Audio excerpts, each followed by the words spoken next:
We wanted this tour to represent equality for all. There's nobody that is better than anybody else. You guys need to hear that tonight. I know I gotta hear that tonight. One thing I love about Justin is the fact that he's used his platform to elevate Black voices.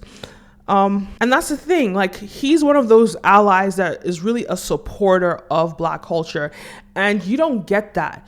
You don't get that traditionally. You don't see Justin Timberlake, promoting Black culture, but he loves to appropriate it.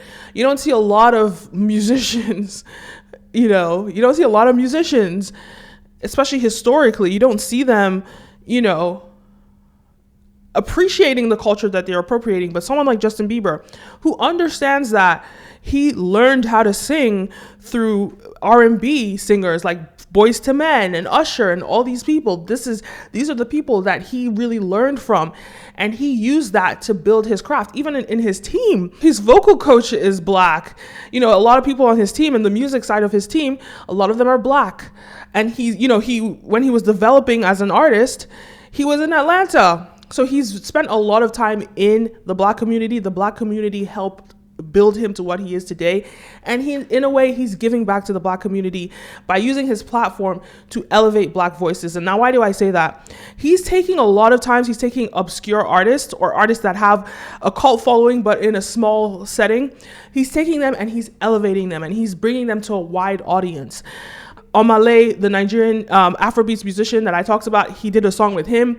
Obviously, as a Nigerian, I know Omale, but there are going to be people in the world who don't know who he is. Now, I don't know who this Don Toliver is, never heard of him. I saw that he has a few songs with like over 100 million views. Clearly a popular artist. I never heard of him. Now I know who he is. And there's so many other examples in his last album. Burna Boy, Nigerian artist. Obviously, I know who he is, but other artists that I just really didn't really know, but they were all Black. And one thing I have to say about Justin, ever since 2020, ever since the George Floyd incident, the uproar across social media, Justin has made an effort. He's made a conscious effort to support Black people, Black music, and Black entertainers. And how has he done that? He's done it in a very strategic way and a very seamless way. First of all, during COVID, he posted on Instagram. I don't know if it was a tweet or an Instagram post, but I remember, and it basically said he's benefited off of Black culture. I'll put the post here, but he acknowledges that he has benefited off of Black culture. And I think he also recognizes the fact that there are plenty of Black musicians who are far more talented than him. I mean, sure, you could say there are plenty of musicians generally, Black or white, whatever color, that are far more talented than him. But in his case, because, like I said earlier, the Black community raised him in his musical talents, and it's Black music that he's using to inspire, his music and to inform his voice and everything. So he understands that there are other Black artists that are more talented than him. I think he understands that, but they're not getting the platform because they are Black, right? And I think he's taking a conscious effort to elevate Black people. So not only all the people that I mentioned that he's had on features, his whole band is Black. Everyone on his band. In fact, in his Grammy performance, everybody on that stage was Black. All the features, all the artists, everyone was Black. And here's how he's being very strategic about this, because I've noticed that since 2020, this has been his marketing scheme. Or no, it hasn't been a marketing scheme, but it's been a behind the scenes thing that he's done, because he doesn't want to spread more. He's not using this for clout. He's not doing this for clout. He's not trying to promote it so everyone knows. You only know if you pay attention, right? You only know if you actually look into, his content. I just noticed this by chance. I just noticed wait, everybody around him is always Black in terms of his band, the features. Yes, in the last album, I think there was one artist that wasn't Black, but he makes a conscious effort to elevate Black people. So one of the things is this is not really a white savior kind of situation. because he's done it in a very seamless way, and it's not something that he's promoting. It's not some sort of PR stunt to get attention, right? And because he's very silent about it, he doesn't even talk. He doesn't acknowledge that he does it. He just does it. Even his dancers are black. He has some mixed dancers as well. But he talks about also really supporting the people that worked for him. I think he mentioned in the documentary that came out in 2020 about how when he was younger, he had all these people working for him and he didn't really appreciate them. But as he grew older and he really understood that everybody contributes to his work, so he really pours into the people that work for him. You see him even thanking them in the Grammy performance. Give it up for We the Band! The people that nobody even recognizes, no one pays attention to, he's out there paying attention to them. He's had a few music videos with a black model in them, or video girl. But either way, he makes a conscious effort to include black people in his work and uplift black people financially. The people that are working for him, they're making substantial income. And this is not a PR stunt. This is not, in fact, I think there are two reasons that it's not a PR stunt. You know, he doesn't do this to get attention. The first one is the obvious one that I mentioned. You know, it's not a gimmick. He's trying to be respectful to black culture, and he's trying to do it, you know, behind closed doors. Let it just be the situation. So that's one of the reasons. The second reason is, I think he's kind of trying to subconsciously brainwash his white audience, and not just his white audience, but I'll say his white, the people that are just anti-black, that just don't even want to admit it, that are his consumers. Because look, this is an international act. He's worldwide. Everybody around the world watches him. He's a big talent. And even though you could say, look, Michael Jackson was a big star and he was appreciated around the world, Michael Jackson used to bleach his skin and he looked like a white person globally. And would Michael Jackson have been as big as he became if he wasn't bleached? Like, his skin was lighter than Justin Bieber's skin. And not everybody back then would have known necessarily that he was a black person, because we didn't have the internet then, right? It was easy for us to Google, oh, this is not about Michael Jackson. But back then, we didn't have the internet. It's if you caught Oprah Winfrey and saw the interview of him talking about his father and seeing everyone in his family, that you can confirm that he's black. But there are going to be people across the world that do not believe that Michael Jackson, it was black. To the point where he ensured that when he was having his kids, he claimed that they were his sperm, but come on. He had his kids, and he obviously had a sperm donor that was white. And so people can subconsciously think, oh, he's obviously a white person. You know, look, his kids are white. There are going to be people in the world that actually think Michael Jackson is white. So I say this to say, I think subconsciously, he's trying to make blackness acceptable to his white audience that just naturally just hate black people. They don't even know that they hate black people. They won't admit it that they hate black people, but they're filled with all these microaggressions and all that stuff. He's like sort of like subconsciously making his microaggressive white audience into appreciating blackness and black music and black culture. But most importantly, he's creating jobs for black people and financially elevating these black people that work for him and that work with him and then work through him and all of that.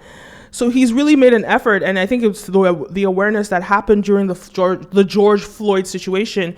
Let's be honest, a lot of people are not aware of what was happening. A lot of people might not just know, they don't understand the conversation, especially if you don't experience it.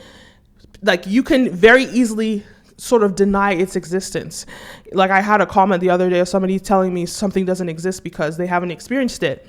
And so a lot of people that don't experience racism, don't experience, the microaggressions from racism, they can very easily get away with saying that it doesn't matter. But I think the George Floyd situation really woke us up to the severity of racism in the modern era and the fact that it still exists. At the end of the day, I do have a lot of respect for him because he's built this platform. Black people helped him to build the platform, and he understands that, and he's giving back. He's paying his dues in a way. He's letting other people eat off of his platform, and there's so many other musicians that just don't do this. So I think it's a really great thing that he's doing this. And we're so blessed to have somebody like him who has been given a platform like that reach back out and support the people that uplifted him and supported him in the first place. Because a lot of times you'll find black people selling black people out. Black people, like a lot of, like, I was looking at the director of this music video, not to like throw any shade, but I was looking at the director of this music video and I see this white man benefiting off of black culture, and there's no issue. I have no issue with, like, this guy. He's a hustler. He's made it. He's done all this stuff to get to where he is. My issue is not with him, but these musicians, these black musicians, that they never hire black directors for their music videos. They're always hiring white directors, but that's a whole other conversation. And when you look at the way it works, they'll hire a white director. When you look at those sets, because I used to work on those sets, right? They don't allow black people on those sets. So you have these elaborate music videos by hip hop culture, which is black, by hip hop artists, which are black, the black hip hop artists, and they don't even hire black crew on set. They might have 5 max, right? And like, you could say, oh, well, black people are the minority in America, so it makes sense. This is hip hop, right? This is hip hop. This is black culture. Hire black people. If it was Jewish music, they would hire Jewish people, right? This is not Jewish music. This is hip hop. Hire black people. Then another excuse is, oh, well, black people aren't qualified. I'm I'll give myself an example, very qualified, right? Make better music videos than your favorite music video directors, right?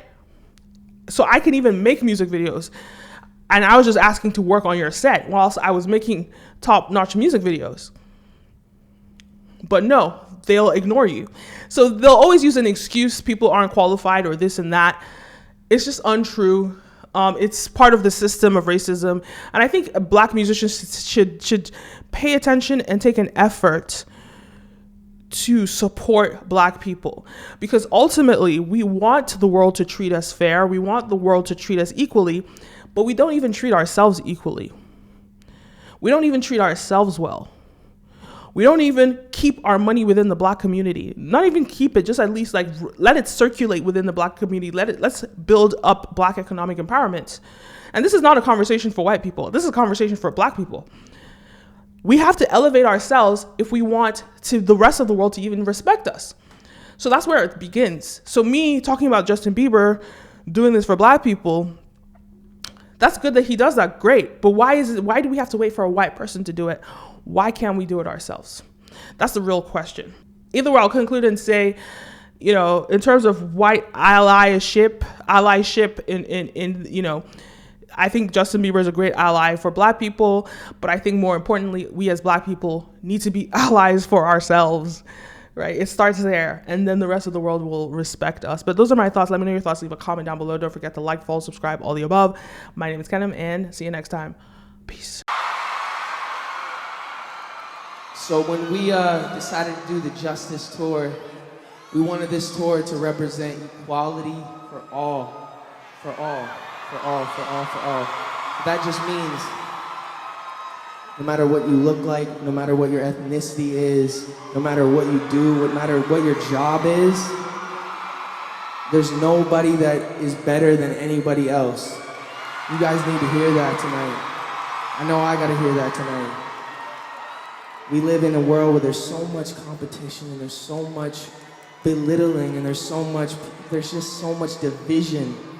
And what this tour is about unity. It's about collectively coming together and saying, I love you no matter what you look like, no matter where you come from. And I just think that there's just so much power in that. So I just want to say thank you guys so much for coming to this Justice Tour.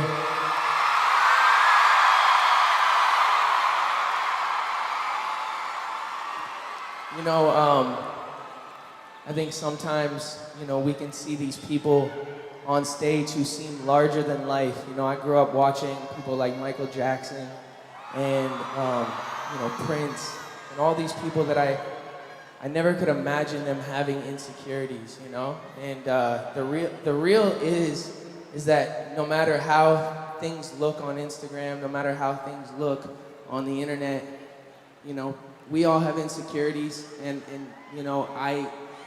My whole goal is just to express that it's okay to have insecurities. It's okay to have fears. It's okay to not have everything figured out. You know, it's okay to just be exactly where you are. And so this next song is about accepting ourselves and each other for exactly where we are in this moment of time. Because we're all just trying to figure it out, you know? So this next song, I hope you guys sing it with all of your might. Have fun, and let's just keep this show on the road.